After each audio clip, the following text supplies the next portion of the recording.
नमस्कार, मैं डॉक्टर अशोक त्रिपाठी आपका स्वागत करता हूं अपने channel history culture historiography and research methodology में। मित्रों, हिंदी साहित्य के इतिहास के अंतर्गत आज हम चर्चा करेंगे हिंदी नाटक के उद्भव और विकास पे, जो कि एक बहुत ही महत्वपूर्ण विधा है साहित्य की। नाटक मित्रों, किसी भी भाषा और साहित्य और उसके विभिन्न विधाओं, उसके अंगों और उपांगों के जन्म की निश्चित तिथि को निर्धारित कर देना सदैव बहुत ही कठिन कार्य रहा है, क्योंकि साहित्य एक सतत विकासमान वस्तु है। तो नाटक उतना ही प्राचीन है जितना कि मानव जीवन, और नाटक का मूल हमारी मानसिक प्रवृत्तियों में है। तो मित्रों, हम ये चर्चा प्रारंभ करें इसके पहले आपसे निवेदन है कि चैनल को जिन भाइयों ने सब्सक्राइब नहीं किया है वो उसे सब्सक्राइब कर लें और उसको अपने मित्रों इत्यादि के साथ शेयर भी किया करें। वीडियो पसंद आए तो उसको लाइक भी किया करें। तो आइए चर्चा प्रारंभ करते हैं। तो जैसे हमने ये कहा कि नाटक उतना ही प्राचीन है जितना कि मानव जीवन। तो नाटक का मूल हमारी मानसिक प्रवृत्तियों में है। ललित कलाओं में नाटक को सर्वश्रेष्ठ माना जाता है और नाटक अत्यंत प्राचीन है। नाटक का जन्म कैसे हुआ, इसके विषय में बहुत सारे मत हैं।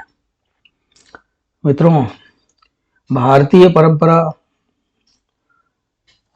की बात अगर हम करें तो भारतीय परंपरा के अनुसार, जिसका वर्णन भरत प्रणीत नाट्य शास्त्र में है, इसमें नाटक की उत्पत्ति का वर्णन आख्यात्मक ढंग से किया गया है। नाट्य शास्त्र में नाटक की उत्पत्ति की दैवी परंपरा प्रतिपादित है। भरत के अनुसार देवताओं की प्रार्थना पर मनोविनोदनार्थ ब्रह्मा ने ऋग्वेद से पाठ्य, सामवेद से गीत, यजुर्वेद से अभिनय और अथर्ववेद से रस लेकर नाट्यवेद का निर्माण किया है। जग्राह पाठ्यम ऋग्वेदात सामभ्यो गीतिमेव च यजुर्वेदाद अभिनयान रसना तरुणादपि। तो यह भी संकेत मिलता है कि ब्रह्मा ने भरत मुनि को अभिनय का संकेत प्रदान किया। नटराज शिव ने तांडव तथा भगवती पार्वती ने लास्य नृत्य से नाट्य को अनुग्रहित किया। तो इस प्रकार भारत की भूमि पर इंद्रध्वज महोत्सव पर नाट्य का अभिनय सर्वप्रथम हुआ। नाटक के विषय में बहुत सारे विद्वानों के और भी मत हैं।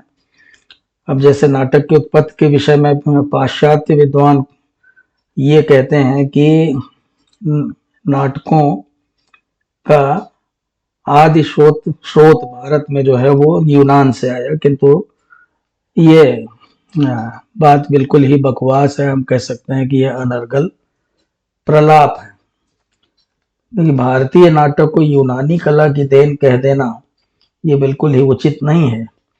वे लोग यूनानी प्रभाव के प्रमाण स्वरूप यवनिका शब्द प्रस्तुत करते हैं। तो इसका विभिन्न विद्वानों ने खंडन करते हुए कहा है कि यवनिका शब्द यवन या यूनानी प्रदेश से संबंधित नहीं है, वरन इसका शुद्ध रूप जमनिका, जब वेग से उठने व गिरने वाला पट है। पाणिनि से 400 वर्ष पूर्व, पाणिनि जो है ईसा से 400 वर्ष पूर्व में थे, तो उनके सूत्रों में कृशाश्व और शिलालिन नाम के नट सूत्रकारों के नामों का उल्लेख हुआ है। वाल्मीकि रामायण में अयोध्या की प्रशंसा करते हुए अनेक नट एवं नर्तकियों के निवास का वर्णन किया गया है। तो भारत के नाट्य सूत्र, जो कि ईसा से लगभग 150 वर्ष पूर्व का माना जाता है, उसमें अभिनय कला का जैसा सूक्ष्म विवेचन हुआ है, वह इस बात का प्रमाण है कि भारत में नाट्य कला की एक दीर्घ परंपरा उससे कई शताब्दियों पूर्व रही होगी। हिंदी नाटकों की अगर हम बातचीत करें कि हिंदी नाटकों की जो आधुनिक परंपरा जो है वो कब प्रारंभ हुई, तो हम ये कह सकते हैं कि हिंदी नाटकों की परंपरा जो प्रारंभ हुई उसमें कुछ अनूदित और मौलिक दोनों तरह के नाटक थे। इस पर हम चर्चा करेंगे। तो नाटक जो है साहित्य की एक विधा है। मुक्तक, गीत, प्रबंध आदि काव्य पढ़ने या सुनने से इतनी तीव्र रसानुभूति नहीं होती है जितनी कि नाटक देखने से, क्योंकि वो दृश्य और श्रव्य प्रकार का साहित्य है जिसको हम देख भी सकते हैं, सुन भी सकते हैं, अभिनय का आनंद भी लेते हैं उसमें। तो इसलिए इसमें रसानुभूति बहुत तीव्र होती है। शब्दों द्वारा कवि चाहे जितना भी प्रतिभावान हो, शब्दों के द्वारा यथार्थ बिंब उपस्थित करना जरा कठिन होता है, लेकिन एक अभिनेता अपने अभिनय के माध्यम से नाटक में ऐसा प्रभाव छोड़ देता है कि नाटक देखने वाले जो है वो भाव विभोर हो जाते हैं। तो इसीलिए भरत मुनि ने कहा है कि काव्येषु नाटकम रम्यम, कि काव्यों में नाटक सबसे सुंदर है। तो हिंदी नाटकों की परंपरा अनूदित और मौलिक दोनों रूपों में प्रारंभ हुई, और संस्कृत का इस पर बहुत प्रभाव था। संस्कृत नाटकों के प्रभाव और प्रेरणा से हम कह सकते हैं कि हिंदी नाटकों की परंपरा आरंभ हुई। जोधपुर के महाराजा जसवंत सिंह ने संस्कृत से ब्रज भाषा में प्रबोध चंद्रोदय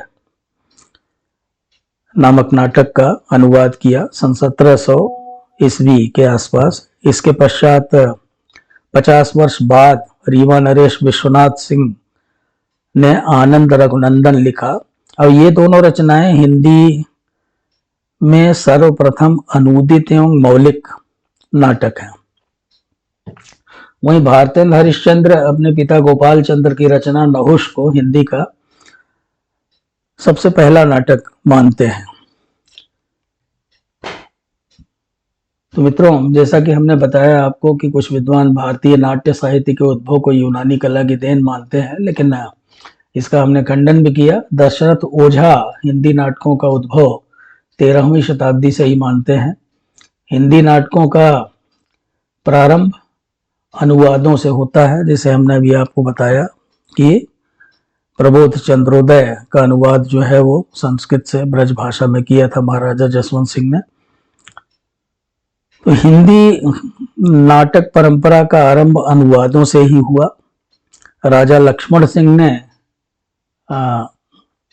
संवत 1919 में अभिज्ञान शाकुंतलम का हिंदी अनुवाद किया, और इसके 5-6 वर्ष बाद भारतेंदु हरिश्चंद्र ने संस्कृत से रत्नावली का अनुवाद एवं बंगला से विद्या सुंदर नामक नाटक का अनुवाद किया या रूपांतर किया। इसके बाद भारतेंदु जी के कुछ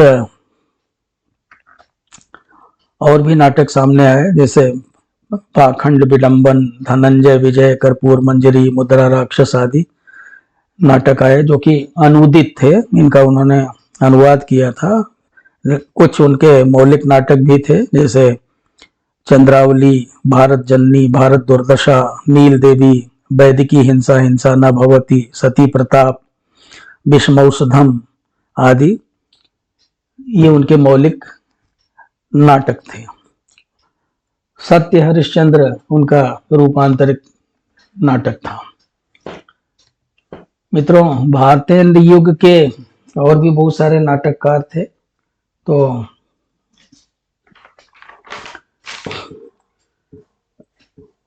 उनके बारे में भी हम चर्चा कर लेते हैं। लेकिन उसके पहले हम बताएं कि भारतेंद्र युग के नाटकों का जो है उसमें हम देखते हैं 3 प्रकार की धाराओं से उद्गम होता है, जिसके फलस्वरूप उनके नाटकों को हम सामाजिक तथा राजनीतिक, पौराणिक और प्रेम संबंधी प्रकारों में विभक्त कर सकते हैं। तो सामाजिक, राजनीतिक, पौराणिक और प्रेम संबंधी। तो एक कोटि हो गई सामाजिक राजनीतिक, दूसरी हो गई पौराणिक, और तीसरी प्रेम संबंधी। तो 3 प्रकार से उनके काल के नाटकों को विभक्त किया जा सकता है। भारतेंद्र जी के विषय में बचन सिंह लिखते हैं कि भारतेंद्र ने अपने नाटकों की कथा वस्तु जीवन के विविध क्षेत्रों से लिया और किसी नाटक में एकांतिक प्रेम का निरूपण किया गया है तो किसी में समसामयिक सामाजिक तथा धार्मिक समस्याओं का चित्रण, तो कहीं ऐतिहासिक और कहीं पौराणिक वृत्ति के आधार पर नाटक का ढांचा खड़ा किया गया है। इसी तरह से कहीं देश की दुर्दशा का बहुत ही मार्मिक ढंग से चित्रण किया गया है। तो भारतेंद्र के पहले नाटकों के सीमित विषय होते थे, लेकिन अब जो है देखा जाए तो विषय में काफी विस्तार हुआ था नाटकों के। अब जैसे नील देवी और सती प्रताप में इतिहास और पुराण के गाथाएं हमें देखने को मिलती हैं, और जिनके आलोक में पाश्चात्य संस्कृति के चकाचौंध से विपथगामिनी ललनाएं अपना मार्ग पहचान सकती हैं।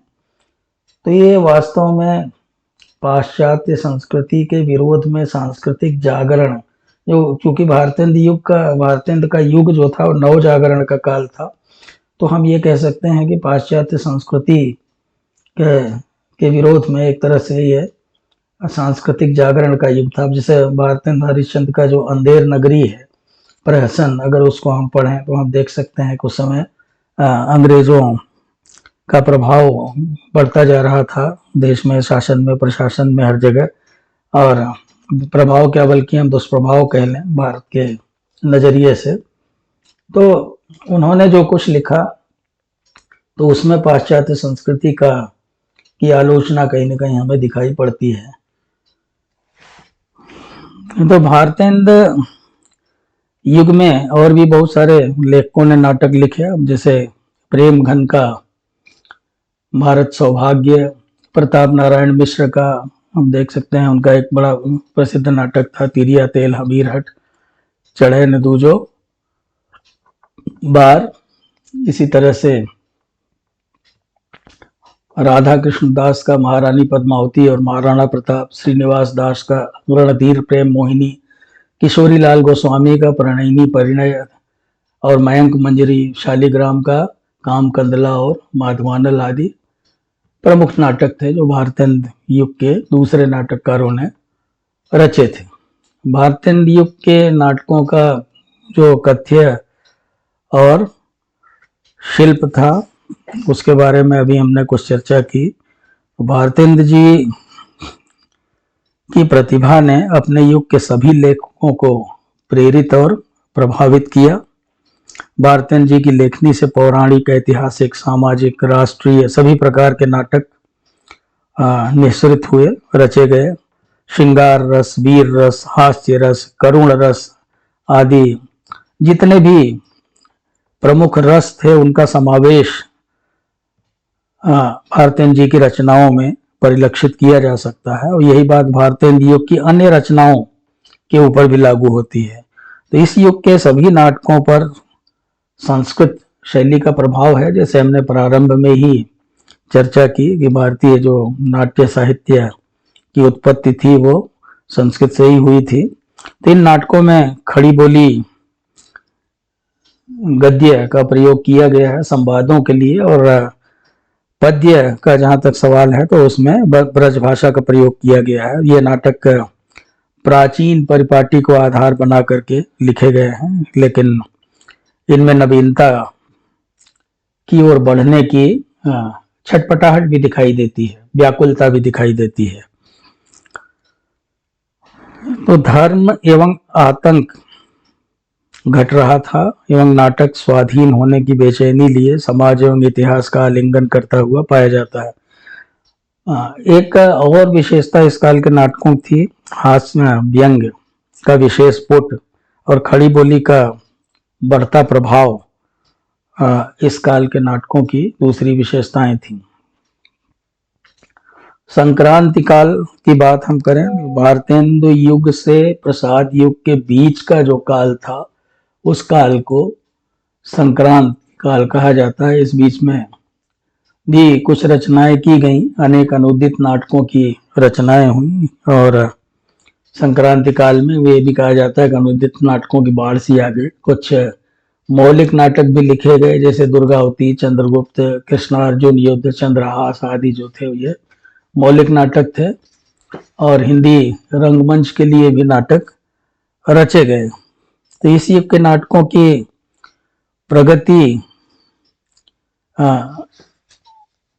की अगर हम चर्चा करें तो हम ये देखते हैं कि थोड़ा सा नाट्य साहित्य इस समय जो है वो नीचे की ओर जा रहा था। यानी कि हम ये कहें कि प्रगति के बजाय थोड़ी अवनति हो रही थी संक्रांति काल में, क्योंकि अनुवाद बहुत ज्यादा हो रहे थे। मौलिक नाटकों की रचना बहुत कम हुई। अब शेक्सपियर से रविंद्रनाथ तक देखा जाए तो पाश्चात्य नाटककारों और जो देश के नाटककार थे दूसरी भाषाओं के, खास करके बंगला वगैरह के, तो इन सभी के नाटकों के अनुवादों का एक तरह से ढेर लग गया। रूप नारायण पांडे, लाला सीताराम, सत्यनारायण कविरत्न आदि जो थे वो इन्होंने अनुवाद के क्षेत्र में बहुत काम किया। और इस काल के मौलिक नाटकों में भाषा संबंधी प्रवणता तो देखी जा सकती है, लेकिन बाकी जो दूसरी विशेषताएं होनी चाहिए नाटक की, उनका अभाव दिखाई देता है। अब जैसे ब्रज भाषा का भी प्रभाव धीरे धीरे घट रहा था पद्य में। पहले पद्य लेखन में ब्रज भाषा, संवादों में खड़ी बोली का प्रयोग होता था। अब दुर्गावती, चंद्रगुप्त, कृष्णार्जुन युद्ध, चंद्रहास, सभी नाटक जो थे वो भारतीय युग के नाटकों के ही समान है। तो इस युग में आगा हश्र, नारायण प्रसाद बेताब, राधे श्याम कथावाचक, हरि कृष्ण जौहर आदि काफी प्रसिद्ध हुए और इन लोगों ने रंगमंच के लिए हिंदी नाटकों की रचना की। तो इस काल के नाटकों का जहां तक सवाल है, उसमें हमें थोड़ी अस्वाभाविकता दिखाई पड़ती है और कलाहीनता भी दिखाई पड़ती है। लेकिन फिर भी हम इन नाटकों को दरकिनार नहीं कर सकते, ये बहुत महत्वपूर्ण थे। क्योंकि शुरुआती दौर था, हिंदी में अभी नाटक जो है वो लिखे जाने प्रारंभ हुए थे। तो जब शुरुआती दौर होता है तो उसमें थोड़ी बहुत कमियां होती हैं। संक्रांति काल के उपरांत प्रसाद युग का प्रारंभ होता है, जयशंकर प्रसाद का युग। और हिंदी नाटकों के उत्थान की दृष्टि से अगर देखा जाए तो यह युग हिंदी नाटकों का स्वर्ण युग कहा जा सकता है। इसी युग में किसी ने सही लिखा है कि जयशंकर प्रसाद ने माँ भारती के मंदिर में नाटकों की दिव्य भेंट चढ़ाई और बहुत सारे नाटक उन्होंने लिखे। प्रसाद जी के जो प्रमुख नाटक थे, उन्होंने 13 नाटक लिखे, एक नाटक 14वां भी लिख रहे थे लेकिन वो पूर्ण नहीं हो पाया था। तो उनके नाटकों में प्रमुख नाटक थे अजात शत्रु, स्कंदगुप्त, चंद्रगुप्त, ध्रुव स्वामिनी, जन्मेजय का नाग यज्ञ, राज्यश्री, विशाख, कामना, प्रायश्चित, सज्जन, उर्वशी, कल्याणी परिचय इत्यादि। तो इस काल के जो नाटककार थे वो बहुत सारे नाटककार थे। जैसे जयशंकर प्रसाद स्वयं थे जिनके नाटकों की हमने चर्चा की। इसी तरह से बद्रीनाथ भट्ट थे जिन्होंने दुर्गावती की रचना की। इसी तरह मिलिंद ने प्रताप प्रतिज्ञा की रचना की। बेचन शर्मा उग्र ने महात्मा ईशा की रचना की। उदय शंकर भट्ट जो थे उनका विक्रमादित्य काफी प्रसिद्ध हुआ और गोविंद दास का हर्ष काफी प्रसिद्ध हुआ। तो ये सब ऐतिहासिक नाटक थे जो इस काल में लिखे गए। इस युग में धार्मिक और पौराणिक कथानकों का स्थान ऐतिहासिक, सामाजिक और राष्ट्रीय कथानक ले रहे थे। तो इस तरह से हम ये देखते हैं कि कथानकों में परिवर्तन आया। और दूसरी विशेषता यह थी कि संस्कृति के प्रभाव से इस काल में नाटकों को मुक्त किया गया और अपने युग के अनुकूल नाट्य शैली को प्रतिष्ठापित किया गया। तो प्रसाद युग के हिंदी नाटक संस्कृत के प्रभाव से पूरी तरह मुक्त होकर के मौलिक रूप उपस्थित करते हैं। अब जैसे अगर प्रसाद के जन्मेजय का नाग यज्ञ को हम देखें या अजात शत्रु को देखें तो उनमें हमें संस्कृत के प्रभाव से मुक्ति दिखाई पड़ेगी और उसमें मौलिकता दिखाई देती है। तो भारतीय एवं पाश्चात्य पद्धति का स्वाभाविक और सहज सामंजस्य भी इस युग के नाटकों में हुआ। पद्यात्मक संवाद बिल्कुल समाप्त हो गया और अवसर के उपयुक्त गीतों का चलन बढ़ा। संवाद जो थे वो अधिक स्वाभाविक होने लगे, बहुत सजीव होने लगे और रस से भरपूर संवाद होते थे और नाटकोचित ढंग से लिखे गए संवाद थे। तो इस तरह से हम ये देखते हैं कि संस्कृत के प्रभाव से मुक्ति मिली। तीसरी जो विशेषता थी, कला एवं तकनीक का नवीन प्रयोग हुआ इस काल में। प्रसाद जी ने इस युग में कला एवं टेक्निक के क्षेत्र में नए नए प्रयोग किए। एक एक अंक की लघु नाटिकाएं भी जयशंकर प्रसाद ने लिखी। हिंदी में एकांकी का जन्म अगर कहा जाए तो हम देख सकते हैं प्रसाद युग में ही हुआ। ध्रुव सामिनी नाटक प्रसाद का बहुत ही महत्वपूर्ण नाटक है और उसके जो संवाद हैं बहुत ही प्रेरक हैं और एक तरह से देखा जाए तो उन्होंने ऐतिहासिक घटनाओं का उपयोग जो है आधुनिक संदर्भ में किया है और आधुनिक समाज को, आधुनिक नौजवानों को, युवाओं को प्रेरित करने के लिए उन्होंने ध्रुव सामिनी, चंद्रगुप्त जैसे नाटक लिखे। तो ध्रुव सामिनी अभिनय की दृष्टि से बहुत ही सफल सिद्ध हुई और इसका बार बार जब अभिनय किया जाता रहा है, अभी तक इसका अभिनय किया जाता है ध्रुव सामिनी का। और इसमें 3 अंक हैं और प्रत्येक अंक ही अगर देखा जाए तो दृश्य नाट्य कला में कुछ न कुछ नवीनता लिए हुए हैं। तो प्रसादोत्तर काल में लक्ष्मी नारायण मिश्र ने इस टेक्निक को विकसित किया। मित्रों, तो इस तरह से हम ये देखते हैं कि कई सारी विशेषताएं थी। एक विशेषता चरित्र चित्रण को भी हम मान सकते हैं प्रसाद युग की, जो कि बहुत ही मुख्य विशेषता है। प्रसाद युग के नाटकों में चरित्रों का उद्घाटन बहुत ही सफल तरीके से किया गया है। हम ये कह सकते हैं कि बहुत ही प्रभावशाली ढंग से, बहुत ही प्रभावोत्पादक ढंग से चरित्र चित्रण किया गया है और उनके जो चरित्र हैं, उनके द्वारा गढ़े गए जो चरित्र हैं वो मंत्रमुग्ध कर लेते हैं पाठकों को और जब मंचन होता है तो दर्शकों को मंत्रमुग्ध कर देते हैं वो चरित्र अपने अभिनय से। बाह्य एवं आंतरिक दोनों जो चरित्र हैं उनके मन में क्या चल रहा है, उनके बाहरी जीवन में क्या चल रहा है, उसका वर्णन बड़े अच्छे ढंग से किया गया है, बड़े प्रभावशाली ढंग से किया गया है। तो ऐसे ऐसे चरित्र दिखाई पड़ेंगे आपको जो जीवन के संघर्षों का सामना कर रहे हैं और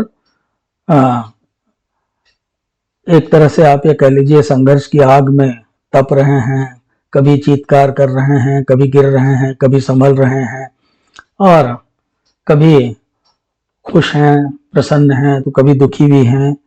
तो इस तरह के पात्र हमें प्रसाद के नाटकों में मिलते हैं। चाणक्य, चंद्रगुप्त, भट्टार्क, अनंत देवी, स्कंदगुप्त, विक्रमादित्य, देवसेना, विजया, ये सब ऐसे ही पात्र हैं जिनके चरित्र का पूर्ण विकास एवं स्वाभाविकता लक्षित है। जैसे चंद्रगुप्त नाटक में अब चाणक्य हैं, स्वयं चंद्रगुप्त है और उसके अलावा सिंहरण है, तो ऐसे अलका है, कार्नेलिया है, ऐसे बहुत सारे चरित्र हैं जो कि बड़े ही स्वाभाविक और बड़े ही सजीव जान पड़ते हैं। अभिनय तत्व का विकास एक अन्य विशेषता है प्रसाद युग की। तो इस युग के नाटकों में अभिनय, जो नाटक लिखे गए वो अभिनय की दृष्टि से बहुत ही महत्वपूर्ण थे। जैसे अभी हमने ध्रुव स्वामिनी की चर्चा की, इसी तरह से चंद्रगुप्त नाटक है, स्कंदगुप्त है, और दूसरे जो राइटर्स हैं, दूसरे जो नाटककार हैं, उनके नाटक हैं। तो ये सभी नाटक जो है वो अभिनय की दृष्टि से बड़े ही महत्वपूर्ण रहे हैं। इसके अलावा राष्ट्रीय तथा सामाजिक आवश्यकताओं पर ध्यान दिया गया, उसके अनुरूप नाटकों की रचना की गई। देश की विभिन्न सामाजिक और राष्ट्रीय समस्याओं की ओर, राष्ट्रीय आवश्यकताओं की ओर जयशंकर प्रसाद के युग में नाटककारों ने ध्यान दिया और अपने नाटकों में उनको अपना विषय वस्तु बनाया और ऐसे चरित्रों की रचना की जो कि अब जैसे वो राष्ट्रीय आंदोलन का युग था, देश में राष्ट्रीय आंदोलन चल रहा था, जो देश की जनता थी वो एक विदेशी शासन के अत्याचार से पीड़ित थी, तो उसका किस तरह से सामना किया जाए, किस तरह से हीन भावना जो है उसको समाप्त करके आत्मबल को बढ़ाया जाए, इन सब बातों पर ध्यान दिया गया। और राष्ट्रीय भावना कैसे उत्पन्न की जाए समाज में, इस पर ध्यान दिया उस काल के नाटककारों ने। और तो यही कारण है कि उस काल के जो प्रसाद युग के अधिकांश नाटक हैं उनमें हमें राष्ट्रीय भावना की छाप दिखाई पड़ती है। महात्मा ईसा जैसा नाटक जो है वो भी इससे अछूता नहीं रहा। महात्मा ईसा जैसा नाटक भी इससे अछूता नहीं रहा। तो प्रसाद के सभी नाटक जो है वो राष्ट्रीय भावना से ओतप्रोत हैं, इसमें कोई संदेह नहीं है। तो यह युग जीवन की समस्याओं के प्रति सचेत था। अब जैसा कि ध्रुव स्वामिनी नाटक से स्पष्ट है, जैसे आप देखिए उसमें कायर राजा के बारे में ये कहा जाता है कि जब वीरता भागती है, ध्रुव स्वामिनी का डायलॉग है कि जब वीरता भागती है तो उसके पैरों के नीचे राजनीतिक छल छंद की धूल उड़ने लगती है। या राम गुप्त जो है वो उसका ये कथन कि सोने की कटार पे मुग्ध हो करके कोई उसे अपने सीने में नहीं उतार लेता, तो ये बहुत कुछ कहता है। इस तरह के बहुत सारे डायलॉग्स हैं। अब जैसे अब चंद्रगुप्त नाटक में है, तुम मालव हो तुम मागध हो, क्या यही तुम्हारे मान का अवसान है, चंद्रगुप्त जब समझाता है ये चाणक्य। यानी कि यहाँ ये कि कोई मालवा का है, कोई मगध का है, कोई यहाँ का है, इसकी बात नहीं करनी है, बल्कि हमें एक राष्ट्र की बात करनी है, भारत देश की बात करनी है। तो इसका बखूबी चित्रण चंद्रगुप्त में देखा जा सकता है। मित्रों, तो इस प्रकार प्रसाद युग के नाटकों की जो विशेषताएं हैं वो आपके समझ में आई होंगी। अब आइए हम चर्चा करते हैं प्रसाद युग के प्रमुख नाटककारों की। तो इस युग के प्रमुख नाटककार एक तो जयशंकर प्रसाद स्वयं ही थे, जिनके नाटकों के बारे में हमने आपको बताया, आप अपनी स्क्रीन पे देख भी सकते हैं, उनके नाम लिखे हैं। इसके अलावा बद्रीनाथ भट्ट, मिलिंद, बेचन शर्मा, उग्र, गोविंद दास, उदय शंकर भट्ट आदि जो थे वो प्रसाद युग के प्रमुख नाटककार थे। प्रसादोत्तर काल की बात करें हम, जिसको कि नव युग भी कहा जा सकता है, और प्रसादोत्तर काल के बाद से लेकर के आज तक जो नाटक है वो निरंतर वर्धमान है। तो इस काल की जो विशेषताएं थी उन पर हम चर्चा कर सकते हैं। मैंने कुछ बिंदु इसके लिए बनाए हैं जिन पर हम चर्चा करेंगे। तो जैसे प्रसादोत्तर काल या नवयुग की जो विशेषताएं थी उनमें वर्तमान की समस्याओं पर ध्यान केंद्रित किया गया इस युग के नाटककारों द्वारा, और वर्तमान जीवन की दैनिक जो समस्याएं थी, चाहे वो आर्थिक समस्याएं हों, चाहे सामाजिक समस्याएं हैं, चाहे राजनीतिक समस्याएं हैं, तो उनको बहुत ही प्रभाव उत्पादक ढंग से इन नाटकों में समायोजित किया गया है और इन समस्याओं को कैसे सुलझाया जाए तो उसके लिए भी कुछ न कुछ बातें इन नाटककारों द्वारा अपने नाटकों के माध्यम से अपने पाठकों को बताई गई हैं।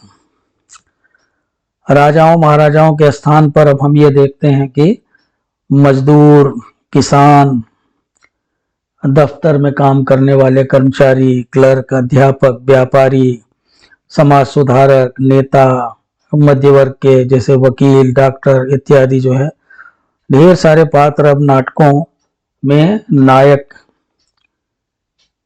का स्थान ग्रहण कर रहे थे। इस युग में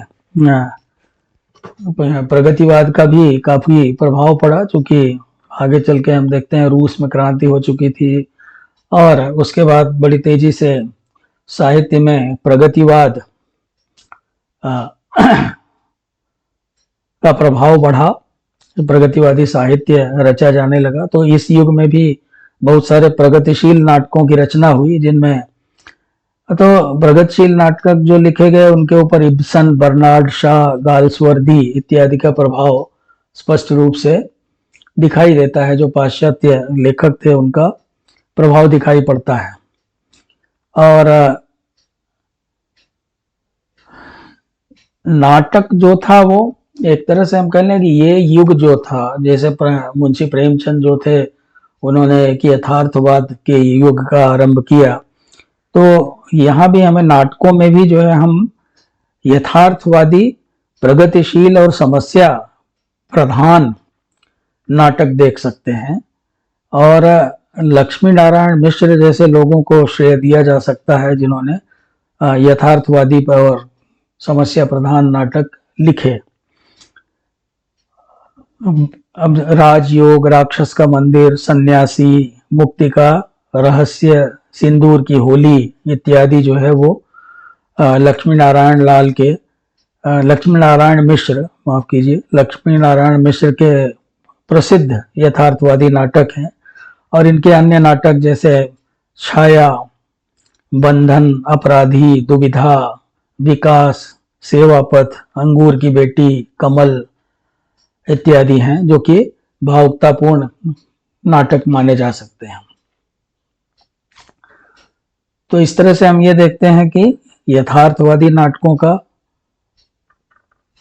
उद्भव हुआ, प्रगतिशील लेखन का प्रारंभ हुआ नाटक में भी।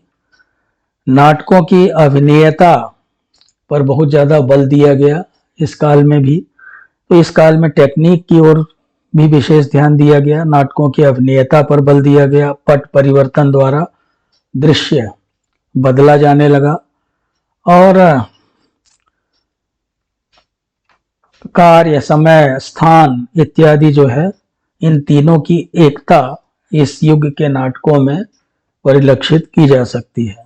इस युग में नाटकों के पाठ्यक्रम में आ जाने के कारण, जैसे बहुत सारे स्कूल कॉलेजेस में नाटक पाठ्यक्रम में आ गए हिंदी साहित्य के अंतर्गत, तो इसके कारण अनेक नाटककार उत्पन्न हो गए और स्कूली नाटककारों ने नाटकों की मिट्टी पलीद की बहुत ज्यादा। तो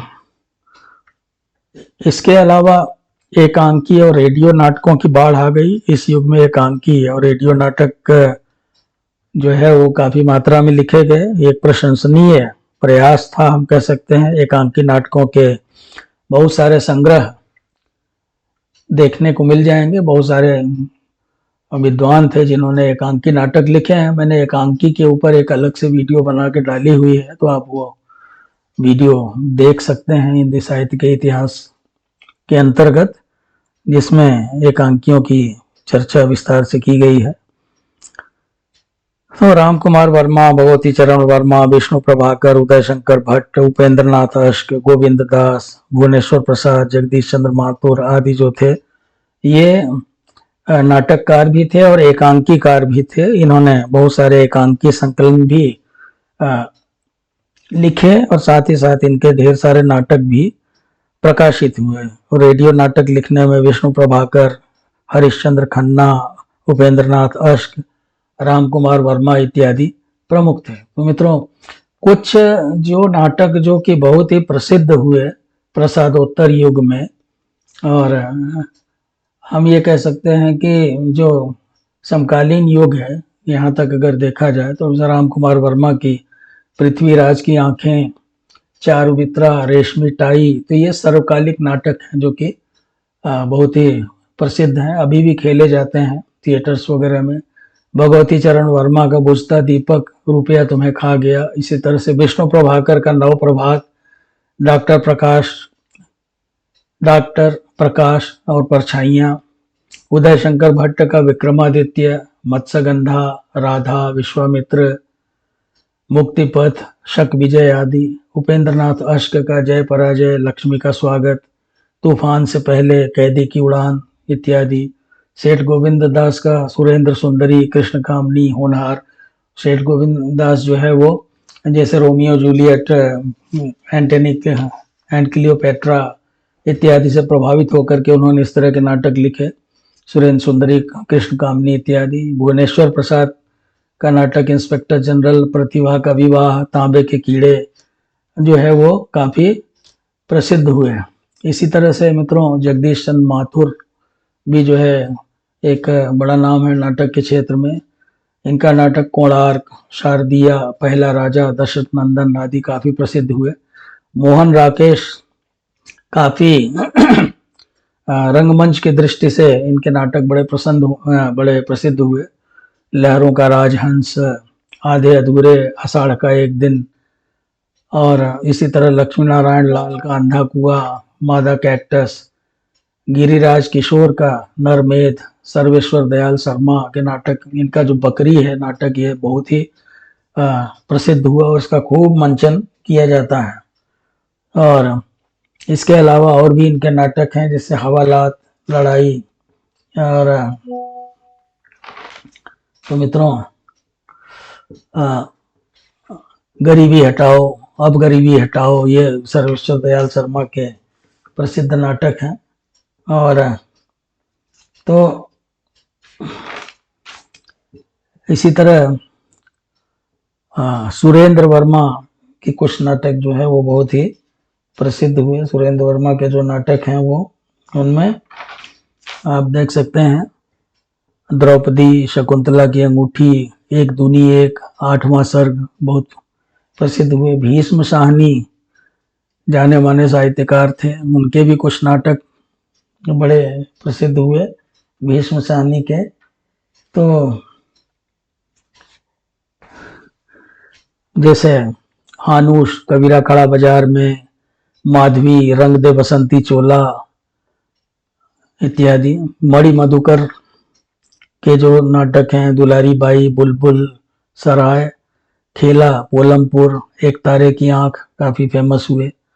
गोविंद चातक जो है वो, जो इन्होंने गढ़वाली लोक गीतों का बड़ा अच्छा एक संकलन किया, इसके लिए इनको पुरस्कृत भी किया गया। बहुत ही पहाड़ी साहित्य के बड़े ही अच्छे जानकार हैं। इन्होंने कुछ नाटक लिखे, इसके केकड़े, काला मुंह, दूर का आकाश, अंधेरी रात का सफर इत्यादि। तो इस तरह से हम ये देखते हैं कि ढेर सारे नाटककार, कुछ और नाटककारों का नाम लिया जा सकता है, जैसे पृथ्वीनाथ शर्मा, सदगुरु शरण अवस्थी, अमृतलाल नागर, राम वृक्ष बेनीपुरी, चंद्रगुप्त विद्यालंकार इत्यादि जो है, इन्होंने भी नाटक लिखे। प्रभाकर माचवे को भी नहीं भूलना चाहिए, प्रभाकर माचवे भी ने भी काफी नाट्य साहित्य को अपना योगदान दिया।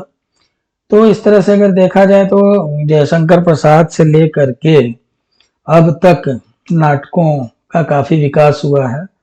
और निश्चित रूप से समय के साथ साथ जो नए नए प्रयोग देखने को मिलते हैं, जो शैलीगत प्रयोग हैं, भाषा में काफी अंतर आया है, भाषा बहुत प्रभावोत्पादक हो गई है और अपने युग के अनुरूप है। तो निश्चित रूप से जो है हम ये कह सकते हैं कि जो भारत का जो हिंदी का नाट्य साहित्य है वो उत्थान की ओर है। आज हिंदी के नाटक जो है वो अधिक यथार्थवादी हैं, बजाय वो पौराणिक है। अगर मतलब नाटक की थीम जो है वो आ, किसी पौराणिक कथा वगैरह से भी ली गई है, ऐतिहासिक कथाओं से भी ली गई है, तो भी उनको आधुनिक के अनुरूप बनाने का प्रयास किया गया। ज़्यादा से ज़्यादा, अधिक से अधिक यथार्थवादी बनाने का प्रयास किया गया। अब जैसे बहुत सारे नाटक, जैसे अभी हमने कहा कि प्रगतिशील आंदोलन से प्रभावित थे, तो उनमें पूंजीवाद, सामंतवाद, साम्राज्यवाद इत्यादि का विरोध किया गया है। उनमें जनतांत्रिक चेतना को उजागर किया गया है। तो कुल मिलाकर के यह कहा जा सकता है कि आधुनिक युग जो है, या समकालीन युग हम कह सकते हैं कि नाटक की दृष्टि से काफी समृद्ध है, और विषय, शैली, शिल्प आदि सभी क्षेत्रों में हिंदी नाटक का निरंतर विकास हो रहा है। नए नए साहित्यकार हैं जो बहुत ही प्रभावशाली ढंग से नाटक, एकांकी, रेडियो नाटक लिख रहे हैं। टेलीविजन सीरियल्स वगैरह भी जो है वो कुछ राइटर्स ने लिखे हैं। जैसे उन पे टेलीविजन सीरियल्स भी बनाए, जैसे मनोहर श्याम जोशी का जो है वो नेताजी कहीन था, तो कक्का जी कहीन के नाम से उसका नाट्य रूपांतर किया गया। तो ऐसे बहुत सारे लोग हैं। अब यहाँ सभी का नाम लेना बड़ा कठिन है, लेकिन फिर भी जिन लोगों के नाटकों का अधिकाधिक मंचन किया जाता है, जो बहुत प्रसिद्ध नाटक हैं, उनकी चर्चा हमने की।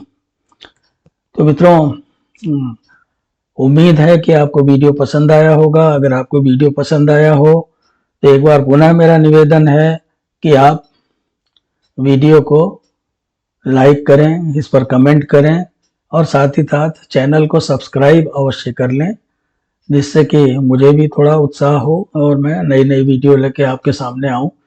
बहुत बहुत धन्यवाद। शुभ रात्रि।